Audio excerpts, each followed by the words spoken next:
Angka 7 itu Pak, kenapa istimewa? Dipilih. Tawaf 7 putaran, sa'i 7 putaran, langit 7 lapis, tanah 7 susun.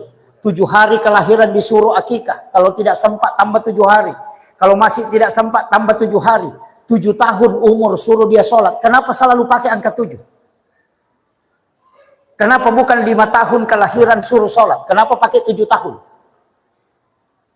7 tahun umurnya masih masuk SD. 7 tahun kemudian masuk SMA, 7 tahun kemudian masuk perguruan tinggi. Ketika 7 kedua adalah 14, maka tambah 7, 21, suruh menikah. Karena di umur 21 dia tidak menikah sampai 28, maka dia akan tidak mau menikah lagi sampai 40. Nanti 43 baru mau menikah lagi. Makanya yang sudah menikah di umur itu mau menikah lagi. Orang bilang puber kedua padahal bukan, itu kelipatan 7. Iya. Itu tidak sembarang Pak Bu. Anggota sujud ini juga 7. 2 tangan, 2 lutut, 2 kaki, 1 kepala. Suratul Fatihah itu 7 ayat yang berulang. 17 rakaat sholat. Kenapa angka 7 ini istimewa?